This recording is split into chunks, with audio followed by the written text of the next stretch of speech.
Here's who's going on the group date. Yeah. Aaron, number 2 pencil head. James, David, Justin, Thomas, and donkey head. Okay, perfect. Now we have a clear vision of who is on this date.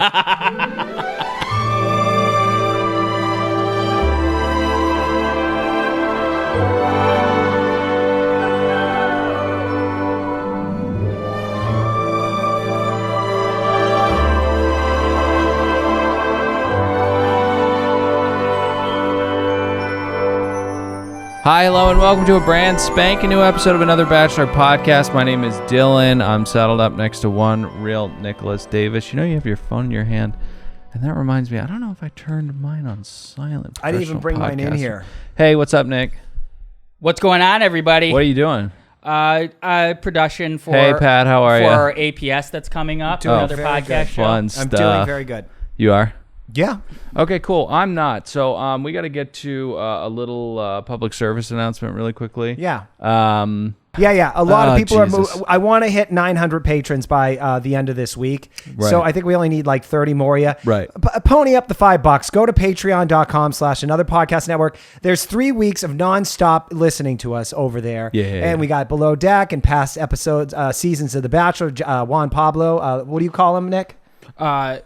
Don't do this. The assassination of the character of the Venezuelan bigot Juan Pablo Galvez by the cowards Mickey Mouse and his bitch-ass head Chris Harrison and Mike Fleiss. I'm wrapping it up. there Some we of go, our best work. Get over there to patreon.com/another podcast network and give us $5 a month. All right, general thoughts for those not initiated. It's where we speak about the show in general terms. Pat, why don't you let Nick go first? Okay. Nick, why don't you let Pat go first? Okay. It's up to Nick to allow that. Nick, would you like me to go first? I would. I'm sending a message. Okay. I am just, I don't know. We're on the 3rd episode, I guess. This is where it's supposed to be, I don't know, really just flying by, and it's supposed to be a lot of fun and a lot of drama. Right. There's a little drama. I'd always wish for a Bachelorette to kind of be real, and I think Katie is about as real as you can be, trying to find love on a television show. And I also, as I mentioned on the Lad podcast, she ordered the producers during casting, no Instagram jerks. She failed at that. There's a couple wannabe actors here, but that's... Do you mean 50% of them? I don't know about 50. Because if there were 50, we'd have better characters than we do. These are some pretty boring people. Yeah. And that makes for a bad recap in my book. And your roses? 5. 5 pots, huh? I have to echo. Go ahead.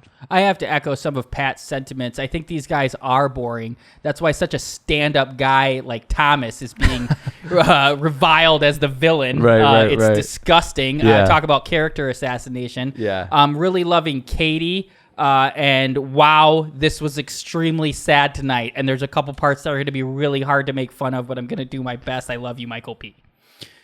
And your floors? 72 floors. I was really moved tonight. Yeah.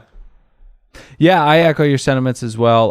The men on this show are so unbelievably fucking lame, so boring, so unfucking believably boring. Even the front runners are boring. They're boring. They're not hot enough. It's just no one's hot enough. And you say Katie's being real. She's slotting right into what Mickey wants her to do. The dramatic pauses, the gathering herself, the I don't have the energy for this. It's just all it's paint by numbers and not in a good way for floors. To that point about all these guys being boring, I wanted to say this in my general thoughts, and then I forgot it, but I remembered it. The reason they're so boring is because of what is happening, these deep dives into these people's socials. There's no... Anybody with even a hint of a skeleton in the closet, there's no reason. They know better now. The risk isn't worth the reward. I'd go on the show. That'd be great content for us. But there's no doubt some of my more aggressive DMs would be coming to light. Right. And I mean, based on things you've said on this podcast, you're unhireable. Exactly. Yeah. So I think people just aren't touching it. Thus, we're getting boring villains, stand-up guys like Thomas, and then just really, really nice, sad guys like Michael. Yeah, exactly. All right, so last week the men were disgusted at what Carl did to Katie, their future wife. Unfortunately, there's quite a bit here. And it's a pretty damning look at where we're headed as a species, I think. Obviously, the men are heartbroken by what she's going through because of how intimate they've become with her after 1 week of filming. But more importantly, what Carl's done to the rest of the guys is fuck up their chance to sell Fabletics. They're looking at him like, what are you doing, dude? What are you doing blowing our cover like this? Like I say, 50%. Did you mention Katie's crying during all this? She's distraught. She is. Absolutely distraught. And Carl says he's not putting anyone on blast, and he definitely didn't throw a grenade on any situation. Yeah. So, Grenade on situation. I haven't heard that since Jersey Shore. we have hit our put anyone on blast quota already. We're in episode 2 and barely any change. We've said that phrase 36 times already. And speaking of phrases that are being said too often, here for the right reasons. We're getting dangerously close to the quota for this season. And if we get past it this early, I'm going to start breaking some TVs, and it's not going to be good. It's not looking good. And also, I feel like there's a grammatical error when people are saying here for the right reasons. You should only be there for the right reason or there for the wrong reason. Fame, right reason, love. There's no reasons. Why are there multiple reasons? Why do people watch this show? So, roses. Katie comes out and, as instructed by the producers, tells the guys fighting back tears that she doesn't have the energy to give the men the time they deserve. I have a direct quote, Dylan. You were paraphrasing there. Yeah. She says she's not in a great mind space to drink wine and make small talk. Right. She says she'll be chopping heads in a little while. Yep. So, I got to do a meanwhile here. You guys stop me. Meanwhile, The guys turn to Carl and tell him to go fuck himself. Trey's brain melts because he has no idea what to pivot to. What are you talking about? Greg heads in to feign interest in Katie's well-being. He's an actor and a pussy hound. The Virgin compares them all to insects, which is the most sensible thing during this entire sequence. And then finally, at some point, Carl says, that's a lot, and then begins shadow boxing. It seems to be a precautionary measure. He's prepared to fight the entire house. now I want to say this about all these guys. I love how they called Carl out. They weren't wimps about it. It does help when it's 28-1. But one fatal mistake of all them, Greg, the guy who smells his fingers, as you mentioned, goes in there to comfort old Katie. Well, he smells his fingers after he's put them up assholes of strangers. That's what you said. I don't think it makes any sense. All right. But one thing you cannot deny is have these guys seen this show? Do not let him weasel his way in there. Right. He's allowing you guys to go fight over something stupid when all of you guys should be knocking down that door to get some time with Katie. Right. I'm telling you, this guy is this season's Peter. He's just increases his lead every single week, and he's going to voluntarily leave after he fucks her. And you mentioned Trey absolutely losing it. He's like, oh man, at first I was going to trying to get engaged, but now I have to pivot to a social mobile payments app. Yeah, exactly. And you said Carl's a fucking idiot. I want to say, everybody loved Justin's reactionary faces. They kept cutting to him. His eyes were bugging out. Yeah, it was because like he's on all that fucking Adderall and he's sweating. His face is rocketing off in different directions. Is this the guy that looks like that character on Silicon Valley that lived in the garage? The nerd? Wait. Justin or Thomas? Who are we talking about? I'm talking about Justin, who just kept reacting bug eyes. Thomas, you said, was on Adderall. Who is Justin? Who is David? Who are these people? Justin is the guy who... I'm telling you, in the first 5 minutes, everybody was going off about it on the social medias. His eyes were bugging out. He's reacting. He's like, can you believe it's about Justin's Carl? the rose guy with the hole in his heart. Yes. Got Justin's it. the guy who needs to seek medical attention immediately. Even more so because of those weird faces. Everybody thought, oh, he's like the Zach Morris of this show. Look at him look to camera. No, he's not attractive enough. He's on drugs, either mushrooms or Adderall. Yeah. All right, if this is the same guy we're talking about, he's definitely on drugs because he said this stupid thing. No, it's not the same guy. This is Trey. He's pivoting. No, it's not Trey. It's Mike P. the Virgin. Oh. We have the responsibility as a unit right now to protect the queen. Yeah. So Put our money where our mouth is. Yeah. He needs to be sent home. What is this guy, a fucking bee? Jesus Christ. None of that made any sense. We got to put our money where our mouth is? Right. Yeah. You have none. You're also poor. Why you're on this show. Protect the queen as a unit. You have no Bees- career prospects. Bees fuck way more than him. Yeah.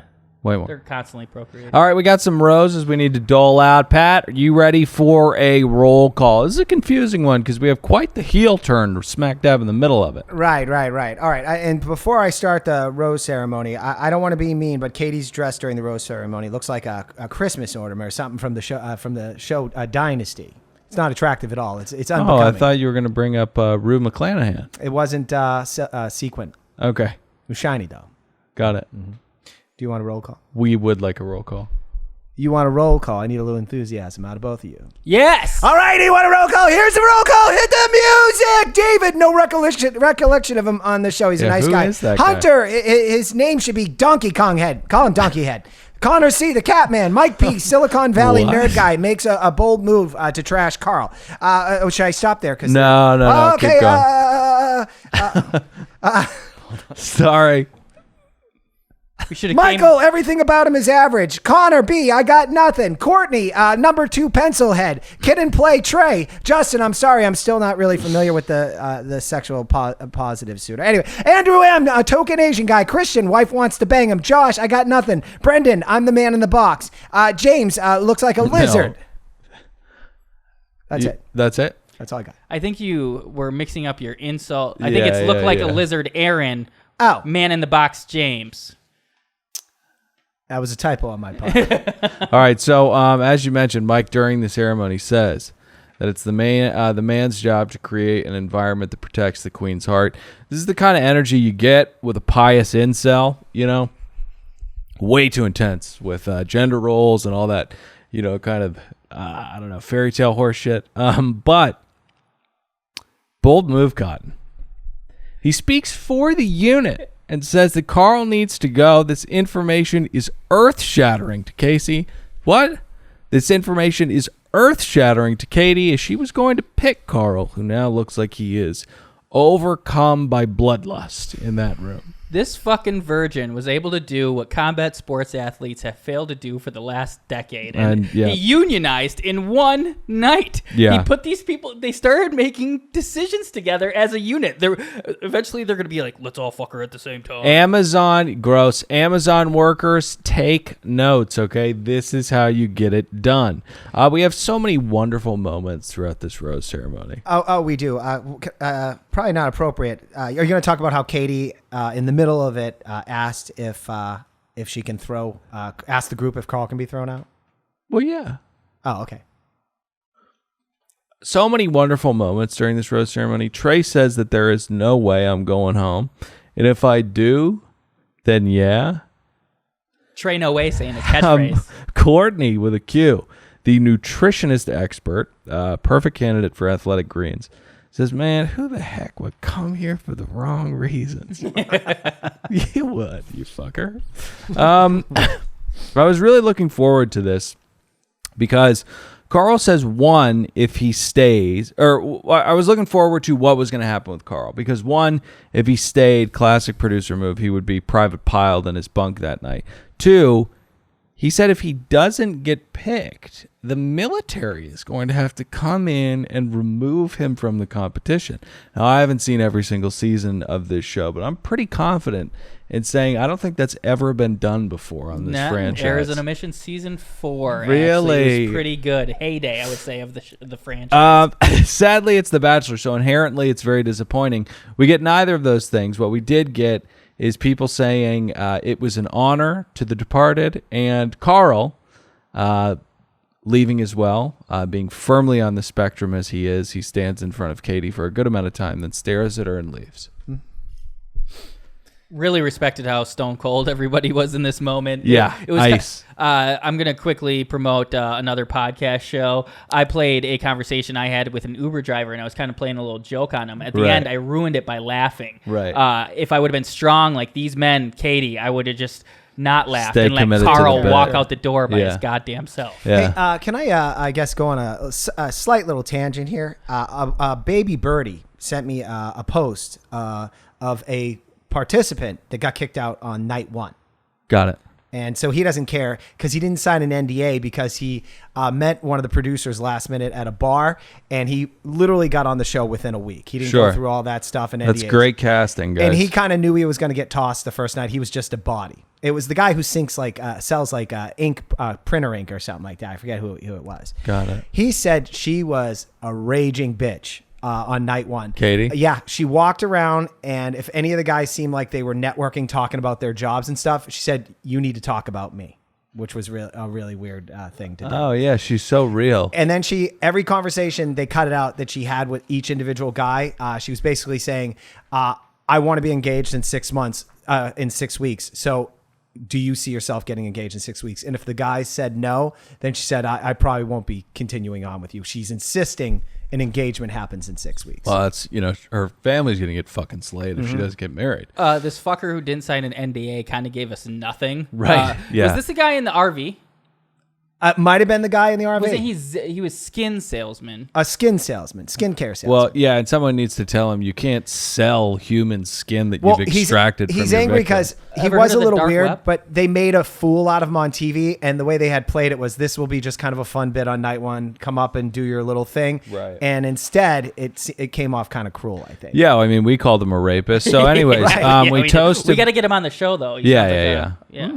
We toast to being here for the right reasons, and I'm telling you, we are getting fucking close to saying that way too many times this season. Hunter, the guy who I said call him Donkey, he said, "Boy, she cleaned house. That's our girl." Okay, Hunter. She kicked out 3 guys, and you'll be gone next week. Right, you don't know her. No. She's put off by your height and your weird tattoos. Don't forget the face. And you haven't even admitted to her yet how you have to turn into a werewolf later. You stealing Hashtag that? fantasy Are you tweets. Taylor stealing Lautner. Everybody thinks he looks like Taylor. Not Lautner. at all. All right, next Next day. morning. We get a handful, we get a beautiful aerial shot of the dry, hot, barren fucking shithole that this entire thing is taking place at. Pat, we need a roll call for the group date card. I will do that. I want to say that everybody's hot tubbing, and I'm going to say the bods are just okay. I guess that's what the bods would look like that aren't, Instagrammies. Right, They're exactly. just, Army Hammer isn't the only one who's talked to women about eating their rib cage on Instagram. Right. So, Right. All right, here's who's going on the date. Hamstrings the cast. Here's who's going on the group date. Yeah. Aaron, number 2 pencil head. James, David, Justin, Thomas, and Donkey Head. Okay, perfect. Now we have a clear vision of who is on this date.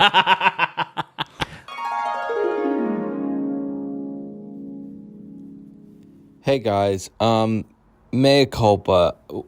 The 3 of us just got so wrapped up in all the drama this evening that we completely forgot to mention that magical elixir, Magic Mind. You guys know it very well, and if you don't, you should. You've got to go to magicmind.co, enter in promo code Katie for 25% off. 25% off, that's a crazy discount. We know that. And we also know about the unbelievable effects of this product. Just ask Pat about his marriage and his sex life and what it's done to that. And also his focus. It has matcha, lion's mane, green tea. Well, that's matcha. But all this stuff that just makes you hum. And not like you're on Bang or Adderall. No, it's a calm hum, a Zen focus that you can only get at magicmind.co. Enter in promo code Katie. Let's get back to the show.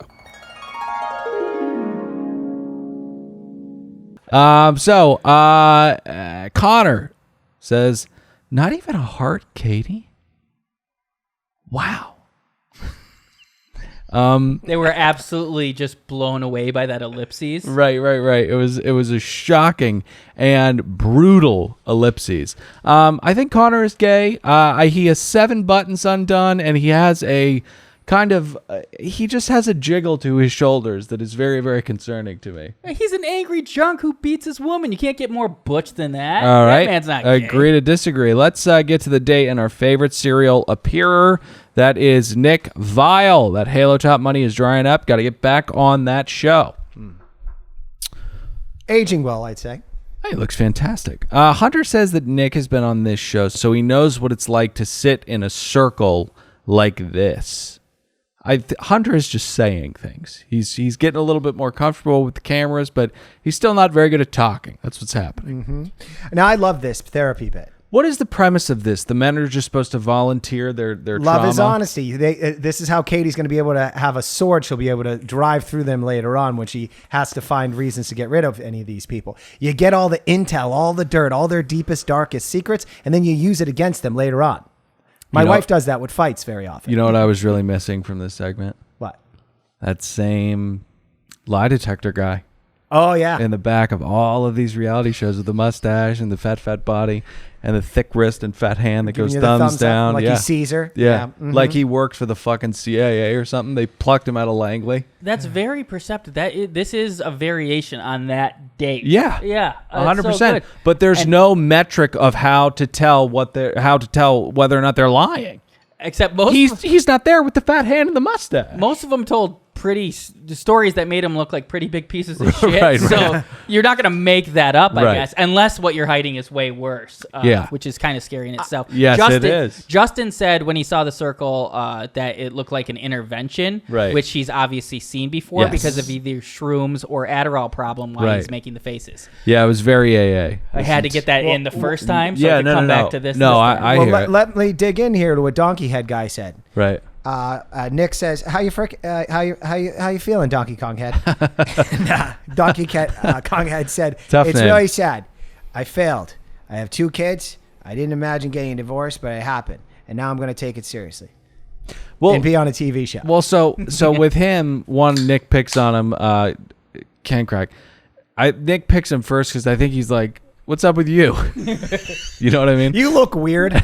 Right. He knew he only had so much time till the sun went down. He Yeah. turned into a werewolf. Exactly. Had to expedite it. One thought about Nick Vile is because he's a smart guy. I got to tell you, that's Yeah. one. You can't say he's an idiot. Yeah. Do you think he's asking himself, how many years do I have to stretch this association with the show thing? Yeah, I think he scratches his hair out in the middle after his 5K runs every morning. Did I say middle? I I meant mirror. I don't think he's worried. I think he's comfortable as ever. As we said, he gets better looking with age. Right. Honestly, his nickname should be Nick the Blueprint Vile. This is how you do this show. I like that. You come on 3 times. You don't get attached to anyone. He's somehow dating a 21-year-old, and he's mid-40s, and no one's saying shit. That's I disgusting. don't know. He's a Teflon Don.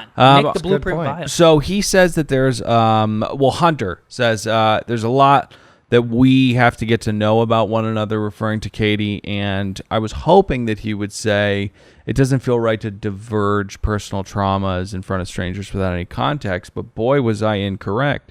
He tells a harrowing tale about letting his career as a personal trainer drive a wedge in between him and his children. Very sad stuff. Anything on this, or should we move on? Well, we get a montage of the guys sharing inappropriate things this early on in a quote-unquote relationship. Right. Let me hit a meanwhile. We can cover a couple of them. So obviously Courtney cheated on Number someone. 2, Pencilhead. He's the one who cries, and his whole story is about his need for trust.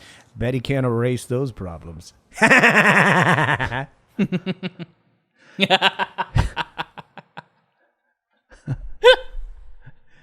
You okay? That was good. You sounded like that groundhog from Caddyshack. I feel like this is a bastardization of the term meanwhile. Isn't it usually when something happens someplace else? This No. is right smack and dab in the middle. Aaron got bored with a girl whose father was sick. A real funeral crasher, this guy is. Justin steps up next. Thomas steps up next. Nick, do you want to take this? He's your favorite. He couldn't be more honest. I think it's really commendable how he came out and he was unabashed. A lot of these people put on the crocodile tears. He smiled through it. It's almost like he had zero empathy. What a good guy. Yeah. Catman Connor's up next. Shirt is still almost entirely unbuttoned. He tells a very dramatic story about being a blackout and cheating on a girlfriend. Super long-winded. You got to take notes from Courtney, or as Pat would say, number 2 Pencilhead. All you have to do is go, I was in a relationship one time, and that's how I learned how important trust is to women. That's what Courtney did. It's very succinct. I think we can fill in the Courtney. blanks. I wanted to use an eraser pun, but I couldn't find it. But we Right. could fill in the blanks. Yeah. He cheated on a number of women. Courtney had sex with 5 different women in 5 different relationships. And when he was confronted about that, he was like, whoa, these girls really give a shit about this. I didn't know that. Trust is important in a relationship. Who was the white guy that admitted he was a drunk? And I believe he admitted Catman Connor, Mr. G. he admitted to like killing a girlfriend or something like that. Yeah. But he reads self-help books now, so he's Right. grown as a person. Yeah. I don't know about you guys, but I forgive him. Yeah. I don't. I just want to commend every one of these guys for the piece of shit thing they did. They used it to become a better man that sits before Katie today. Yes, exactly. Can I share a personal story? I was a member of a male group therapy group for 2 years after I cheated on my girlfriend before I met my lovely wife. Right. I was a horrible boyfriend. I was just a constant cheater. And after I dumped her ass, I went right into that therapy to talk to 5 guys who all they talked about is how they wanted to cheat on their wives during the entire session. You cheated on her and then broke up with her. I broke up with her. I did the right thing. And you went to therapy on your own? On my own terms. All right, I so- wanted to understand why I was a cheating piece of shit. Right, and they told you to make the coffee, and the second they asked you to do something, you left. So, Pretty much covers. That's what is Nick Vile a crucial piece of this support group? He's just sitting by, listening to everybody tell stories in a flannel. That's all he's doing. Call 1-800-RAIN-HOPE. Can we get to the next day? next morning.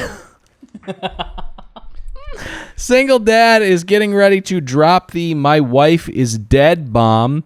Such a sad story, and it actually made me, I was watching a show. No, it made me look over at my wife, and I was just looking at her and kind of thinking about how much I love her and how lucky I am that, we're alive together and stuff like that. And she turned around and she said, "What the fuck are you looking at me like that for?"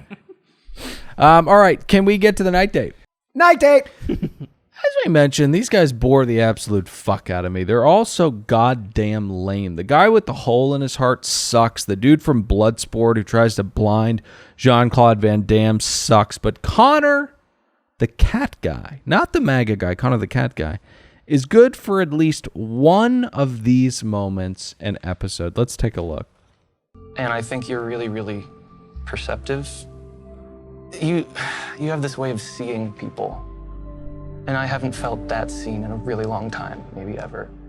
I hope that I can give you the confidence, and I want you to see you the way I see you. Because I think you're a catch. You really are. Yeah.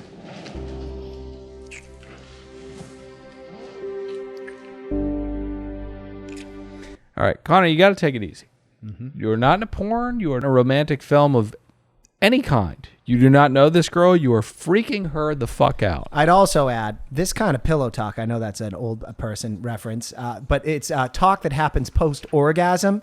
It's only appropriate after you've both gotten each other off, not prior. It's a little too deep and uncomfortable. Yeah. And can I say, despite the composition of the romantic music and his intensity when grabbing her for the second time in the neck and cringeworthy kissing, she is not into this guy. Nope. She's pulling away from his kisses. She was trying to encourage him to have confidence. She's like, "You're a catch," and then he takes that as an opportunity to kiss her. Yeah. She's not feeling it. He's not going to hometowns. No this way. Is a bait and switch by and ABC. she gives him a rose too, which was very confusing because it's so clear how repulsed by this guy she is. Why are you saying "you make me feel seen" to a woman you're trying to have sex with? Why would you ever say that? That's crazy. It's kind of the vulnerability after the toxicity that he explained, how he beat his girlfriend in a drunken rage that he's weirdly attracted to. It's kind of his immunity idol right now. Right. It's gonna wear off though. Right, yeah. He's a weirdo. He's Also- going to pull it when he doesn't need to, and he's going to go home. Also, I think some of these characters are picking up on Katie being a little insecure. Not happy with the outfits she's coming out for these various states. Okay, Looks guys. like Goodwill is her stylist. You know what I mean? I would say again, it's not so much the outfits, but that the outfits are wearing her instead of her wearing the outfits. Yeah, it does tinfoil wear people. That's And what it looks like what she's wearing. Goodwill's got some good stuff. So let's get to Thomas. Nick, do you want to break this down because he's your favorite? He's sweating again. Call him the villain. He was just really remorseful. Before you go, one of your worst nicknames. Right. He was just really. Well, how about the guy who dyes his hair too much with red flags guy? The guy that dyes his hair too much with red flags guy? Yeah. Again, one of your worst. I thought that was okay. One I actually saw, hashtag fantasy tweets, another plug, another Master Podcast. Why Instagram. are you plugging that? Oh, okay. But it's if you do buy into him being a villain and you're a fucking idiot, then he's Gaston from Beauty and the Beast. He's very, very Gaston. There you go. But I actually don't. I think he's more the Beast when he was a good guy or whatever. But I like him, and he seemed very remorseful in this moment about how he came across the other guys. He was just trying to convey that he really loves Katie and he cares about her, and the guys aren't getting that, and they're really fucking him up. He's a hero. Yeah, so the guys can't say they can't imagine that Katie can't see through Thomas's bullshit. And meanwhile, Katie says, "I don't know what to ask you." when he brings up red flags. Why don't you ask him about saying that he was here for his platform like 4 hours ago? Why don't you ask him about that? Are you retarded? But he's so innocent and sweet when he's confronted a question like that. He's like, oh, no, what I was saying was I didn't care about you and I wanted to get famous to make me money. So we're going to get to some direct quotes from him in a second, but Thomas doesn't do too hot, so naturally he has to go back. Now, Aaron is completely distracted by Thomas's lurking as Aaron is trying to tell the story of the sad girl he was trying to have sex with. But Justin does win out. He takes a seat, and let's just listen to a little bit of his Hail Mary to Katie. Fear and love are two very, very similar things rooted in the same concept. Yeah. And when I look at you and the things that I feel with you, I feel both of those so strongly at the same time. And I couldn't leave the night without letting you know exactly how special I see you and how special feeling that fear was again. And I haven't felt this way. Okay, shut up. It's the fucking Grecian dye in his hair. It's melting his fucking brain. I want to talk to this guy so badly. Because we get these characters on the show a lot where people are like, oh, they're so good at manipulation. They're manipulating the hell out of her. Or him. And then America is watching this and going, is that guy's hair dye eating his brain? Because he sounds like a fucking moron. I don't understand the disconnect. All right, so there is one thing you can give a little grace to. He could have been practicing this. Still, what am I doing? Trying to Fear and love are part of the same component. Okay, kind of get you there.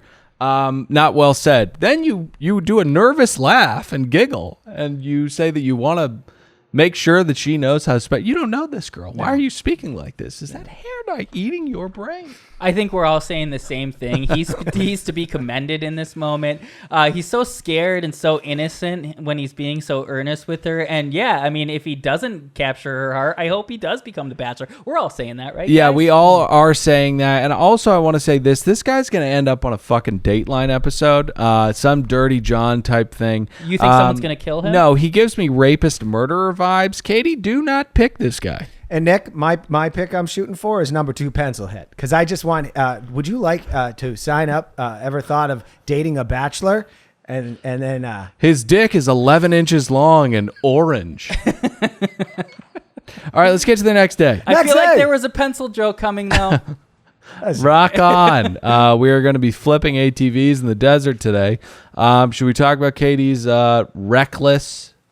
wanton disregard. All right, this is why safety. I like Katie. I don't know what kind of dad she had. It seems like she loved the hell out of her dad before he rolled sevens. But she anyway, had a poor one. Right. But it seemed like they did a lot together because Right. she rolls that fucking buggy. I didn't see a tear. I didn't see any panic. Just a Right. chuckle. Yep. She likes danger, this girl. Which means she's going to pick a bad boy. Whoa, the way you're saying that, it's making me Well, weirded out. I'm creating a dossier on That means Thomas is out. Shucks.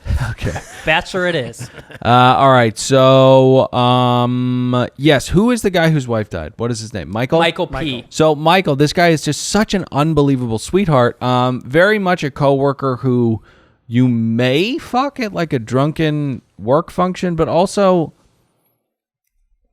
does this guy have a shot? He's so charming, and he's a little beta, but he's just such a normal guy. It's really interesting. He really reminds me of this guy that I picked up back in my Uber driving days. So I'm driving around Saturday night, and I pick up these 3 people. It's 2 older. The twilight hour, huh? That's a dangerous time to drive. Yeah. That's when you make that surge money, baby. Got to be out there at those times. That's how you get loose shit in the back of your car. But I pick up 3 middle-aged people, 2 women, 1 man, and we're really chatting it up. They're fun. They're taking this man out, this Michael P out, because he just recently went through a divorce. So they're taking him out to have a good time. Interesting. We're chatting up, having a good time on the way to their destination, some bar, and they asked me if I want to come out for a drink, and I'm catching eyes with one of these ladies in the back. Right. We go to the bar. We all start having drinks. Irene asked me to dance. We go out there. We all go back to Irene's place in Los Feliz. I bang Irene upstairs. The other one bangs the Michael P. character downstairs, and I think he felt a lot better about his plight. How could you not? So in summation, Nick, I want more stories like this. I on the think podcast. this guy's going to People go need to know. far. Apropos best of thing nothing. that ever happened. Let's go to the nighttime. Cut to nighttime. Aaron continues to have a retard meltdown, and this hive of men are once again banding together to get behind who they fucking hate the most. Now, this is a very dangerous precedent that's being set that Mickey will correct, though I fear through violent means. The men eliminated Carl last week. Make no mistakes about it, okay? And now their target is set on Thomas. This is a slow-moving coup. They're taking power away from the Bachelorette, and they are deciding who stays and who goes. Mickey needs to get the brass knuckles out and make a correction here. There's a really interesting thing happening because usually unions will actually hurt the highest performers. You know, they don't want to be shackled by constraints of they'll your hurt performance mattering. Yeah, or stuff like they'll that. hurt the wealthiest who are trying to fuck them out of a livelihood. Yeah, Exactly. Yeah. But Greg, who we would say is the highest performer. Yes. He's actually into the union because the union unanimously is eliminating the people they think is there for the wrong reasons, when in fact Greg is the one there for the wrong reasons. Yes, So until yes. all his competition is systematically eliminated, and then he will crush the union Yes. and put a wedge into these dumber ones that don't have a share. Exactly. Yes, he is playing the game of Clue perfectly. I'd say it's more like World War II and what those Nazis did. They go, Sorry? Hey, Poland, I'll tell you what, we're not going to kill you or any of your people. Why don't you saddle up next to us? Let us use your country as a landing base. They said, all right, that's fine. And they came for them last. So Greg is a Nazi. Yeah. You were a little worried where that was going, but it ended up to be a perfectly apt analogy. Perfectly apt, yeah. So let's get to the night date, dinner time, night date. Night date! Dinner time, night date. We get a horrific story. His wife passed away of breast cancer. In a room filled with the people that she loved. Made me really sad. My heart breaks for this guy, but my God, what a cementing moment for this man. Everything he says is hallmark perfection, and engagement isn't the end, it's the beginning. What a guy this guy is. Unbelievable. Great guy, but a little too much talking about Laura and that son James of his. It's a little too early to be sharing stuff like this with a girl who... Pat, have you not watched this show? Well, this is the time to share trauma. He's well, sharing with Katie, trauma. it is the girl that the last incarnation of this TV show arrived with a vibrator. But Michael is clearly, I see what you're saying. There's a dichotomy between them. She's this young, hip, sex-positive woman. He's this older, single dad. But he's got to start pulling this stuff out. Otherwise, he's going home because of the reasons you mentioned. It's his immunity idol. He didn't even get on a date the first episode. Right. So he's breaking out the big guns and capturing America's heart while doing it. All right, Oh, my God. Let's say maybe this guy, Michael, is kind of a nice guy and here for the right reasons. Forgive me if he actually said this, and maybe he didn't. I just thought of it. Could he be here as just kind of a coping mechanism to kind of shake off the craziness of what happened the year prior? Right. And now he's coming here to get some kind of a resolution or inner peace? Right. No, that's not going to happen here. I think that is what's happening. His female coworkers are like, we got to get Michael back out there. Let's send in a video of him and James. And I all we have love to- that. All we Yeah. have to do is tell his story. I mean, his wife died of breast cancer. Yeah, he's in. And he was like, oh, shucks, I'll do it. And now Katie's going to string him along, but hopefully he gets an Instagram following out. Well, listen, she That's drops a goddamn starting to fall in love bomb. I mean, that's a pretty huge bomb. I mean, we're only 3 episodes in. She dropped a starting to fall in love bomb. And as we know, that's a new clet in this kind of warfare. Can I say something, though? Yeah. I like Katie as a lot. I think she's a cool bachelorette. She's my Caitlin Bristow. But this is a misstep on her part. Michael needs to go home to James. Don't lead him on if you have no intentions of really. You're going to pick Greg. You're going to pick Greg. And I thought that Greg was going to be eliminated by a hotter guy at the end, but there are no hotter guys. Greg is the hot guy, and Michael P. is the one who is going to have his heart ripped out and stepped on. But did you just burp? It smells absolutely disgusting. He's talking about Nick. It's unbelievably He's talking about disgusting. Nick. It smells so putrid. you know what that smell is? Wiener Schnitzel. I had it about 5:30 p.m. But so, I want to throw up at the I can't scent smell in it from this over room. here. oh man, I can't even imagine that claw. Mixed What'd you with- have? I ordered 5 chili dogs and I had 3. And I've got a little snack waiting for when I get home. But Pat mentioned You had that at what time in the day? 6 p.m. Right? It's my You had it for dinner. yeah. It's 3 chili dogs for dinner. It's how I get myself up for our recordings. Holy shit. But I want to say about Michael P. You just said Katie should do the right thing. We like her, but misstep here. I had the same thought coming in, but it just clicked. She could almost. There's a thing in professional wrestling when an older superstar is phasing out his career and they fight a young up-and-comer and they lose in dramatic fashion. The slingshot. Pass the torch. Slingshot, or the industry term is putting them over. Right. And Katie could be putting over Michael P. to. I don't think he's going to get The Bachelor. He's too vanilla. No, too vanilla. But he's going to get a nice Instagram following and some pity sex in his DMs. Let me remind both of you, we have 2 back-to-back seasons of Bachelorette. We got Michelle's coming up here in the fall. Don't count on any of these guys necessarily fitting into that spot. Great point. What a way to bounce up ratings. Get a bunch of people you like and put them in a second season. They're so forgettable, though. I don't even remember the names from week to week, to be honest with you. No, It's we're true, doing a it's terrible job, and you're making it even harder, calling people donkey face head or whatever. I almost printed out a cheat sheet of the faces that someone posted in one of the Facebook groups because I don't know if it's my old age, but I am finding it harder than ever. No, to they're remember. boring. They're Yeah. really, really Yeah, they're boring. I was going to say, and this may be a turn for the controversial. When you had said that Michael probably got on the show because some nice coworkers or friends of his said, I put an application, I put your video in. Rachel Lindsay did an op-ed for Vulture about her experience read and not that. wanting to be with it, and referring to her old buddies over at Bachelor Nation as the clan. Said the way that she got on this show, and I quote, 2 white coworkers signed her up. Mm-hmm. She's a lovely person. Yeah, she's great. And though She's helping us move forward. Yeah. And though she was the author of that article, she took much umbrage with the editor's chosen headline. I lost the camera and got a little distracted. But she was pissed off about the headline. She's like, I didn't choose that. That was their thing. She's a bitch. Yeah, no. Well, when you turn yourself into a black hole of fame, you kind of have to, give up some stuff. Just a hole of We'll fame. move Right. away from Rachel, Oh, sorry, but yeah. I have a theory. If you remember Rachel's season as Bachelorette, she picked the fake chiropractor that has no balls that's in Florida. Right. She hasn't seen that guy in like 8 months. He lives in Florida and does a podcast no one listens to. She's out Right. here in LA hosting Extra or something. Yeah, exactly. Peter was the guy she wanted. Peter was a real dude. And Oh, she's yeah. like, Peter. Right. Come on, Peter. Yeah. And he's like, no. He was like, "Oh, hey, you're insufferable. I'm gonna leave." Had she been with that dude, I'm not saying Peter's not a dude. I'm not saying Brian's not a dude, but he's got no spine. Your spouse, your partner should tell you it's not like they're getting you in line or bossing you around, but in a way they kind of are.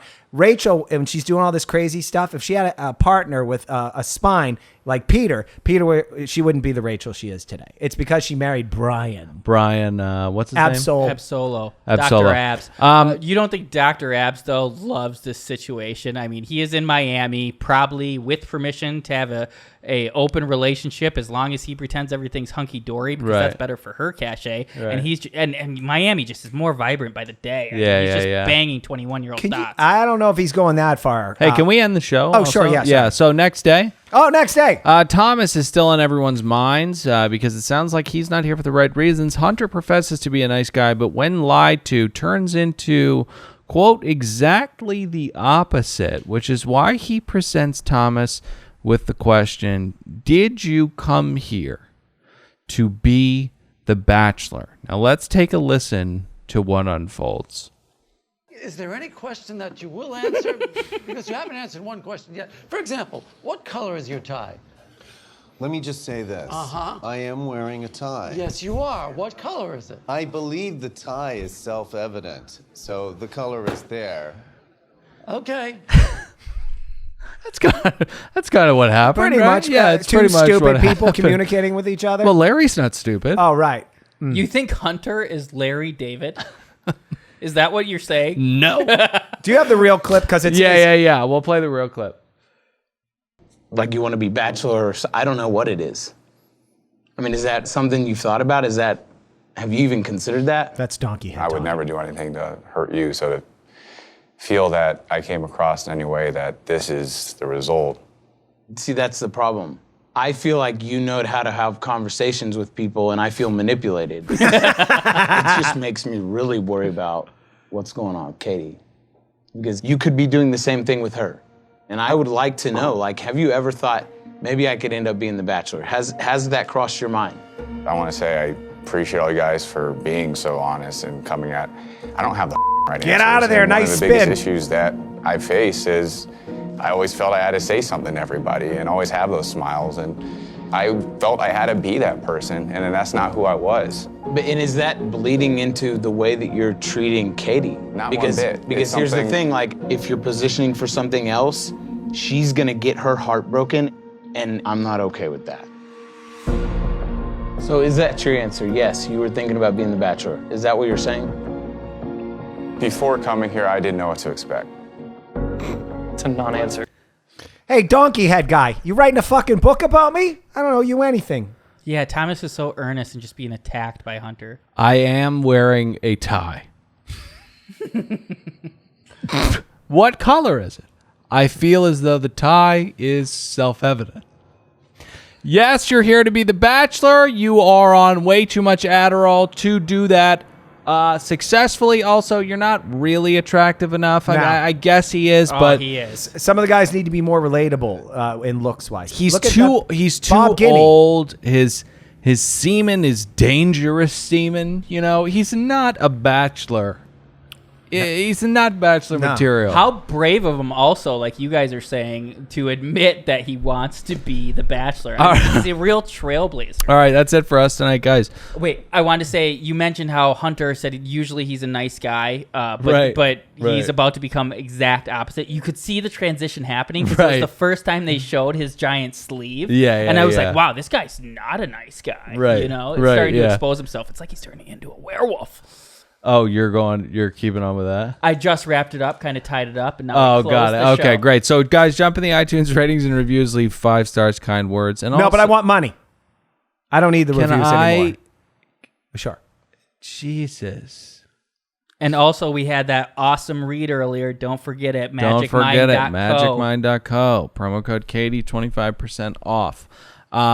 Pat mentioned patreon.com/another podcast network. Just There do is it. So many awesome things. Honestly, over just there. do it. Go ahead, take it away. Just do it. Stop it. Stop dilly-dallying. Just fucking do it. Go over. It's just type in patreon.com/another podcast network. It's like, it will take you less than 3 minutes. You love listening to us. I'm sick of this. Right. I want to get to 900 by the end of the week. I need you to do that for me. If you enjoyed this episode, I want you to go over there right now. Our Patreon numbers going up stops fights. Yes. Yes.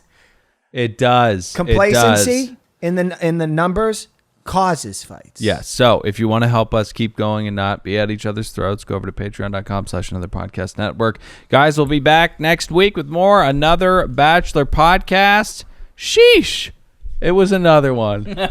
We'll see you guys next week. I'm Dylan saying goodbye. Nick, say goodbye. I hope we don't get a sheesh and desist. Pat. Nice. Say goodbye. Bye.